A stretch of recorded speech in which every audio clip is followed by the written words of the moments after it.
I'm Ishika Agarwal and I'm from KMC Mangalore. I will talk about fast fashion today.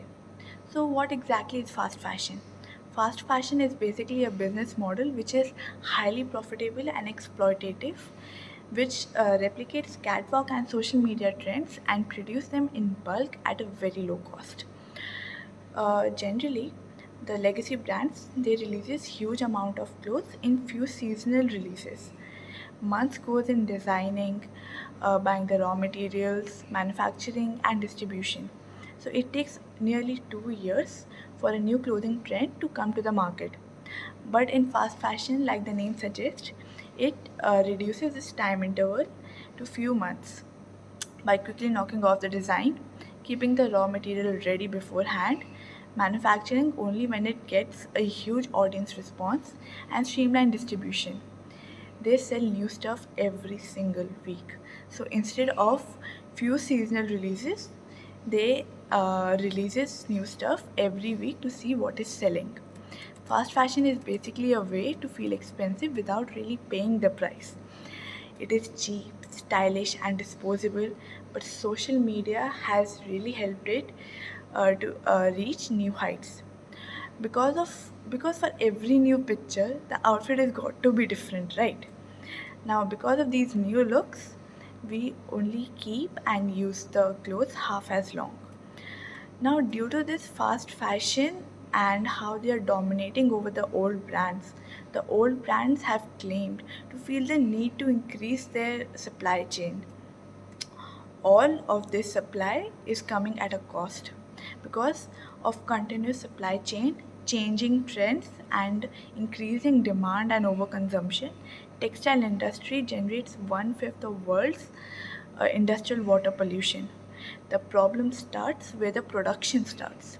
It takes around 700 gallons of water to produce cotton that is required for one t-shirt, which is it is almost 3 years worth drinking water for one person, right? Now 1.3 gallons a trillion gallons of water is required to for fabric dyeing alone, and synthetic fibers are even worse. Polyester, nylon, spandex, they use around 350 million oil barrels a year. Every single process in cloth production, manufacturing, dyeing, finishing uses a lot of toxic chemicals which are often dumped in rivers near village. For instance, Chittanam River, which is the longest and the largest river in West Java, Indonesia. It supports nearly 25 million people, and it has been noted that it is now considered as one of the most polluted rivers in the world. And the most dangerous pollution comes from Indonesian textile industry.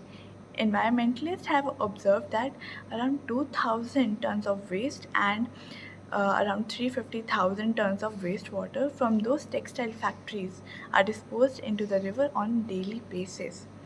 Next, next example, let's take for textile industry of uh, Tirupur. Yes, textile industry of Tirupur, which is in Tamil Nadu. Now, according to news reports, the garment that have been made are made from used recycled PET bottles. The manufacturers claim to produce sustainable clothes, and the people living in and around the export hub, they are continuously paying a price for the industry's profit.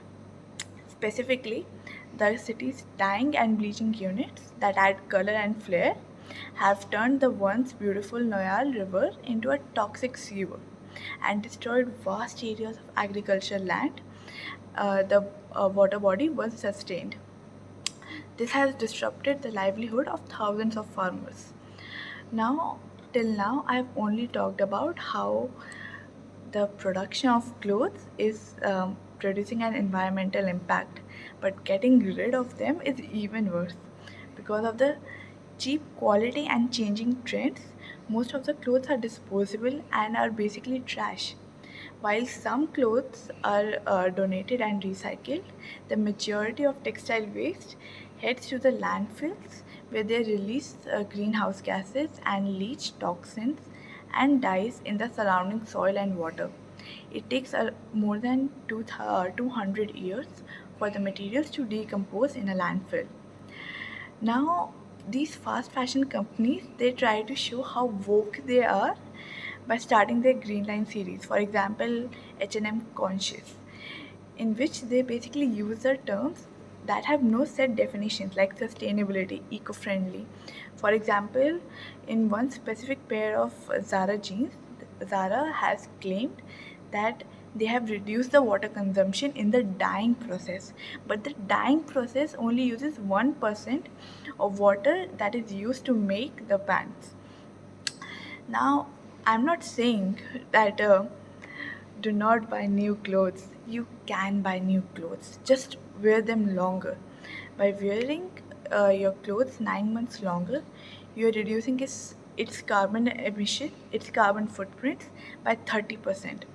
Or by wearing one second hand clothing, uh, or by, sorry, or by buying one second hand item instead of new, you can reduce 6 pounds of carbon dioxide emissions.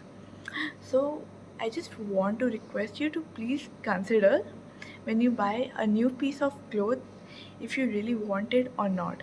I myself is guilty for not wearing all the clothes that I have, but ever since I got to know about fast fashion and its environmental impacts, uh, I have become more mindful about my clothing. So at last, I now that you have an idea about environmental impact the textile industry has, I just want you to ask yourself the next time when you go out for shopping and buy new clothes, which you know that you're going to wear only for once or twice, uh, which you know that you're going to wear only once or twice, it is really worth it.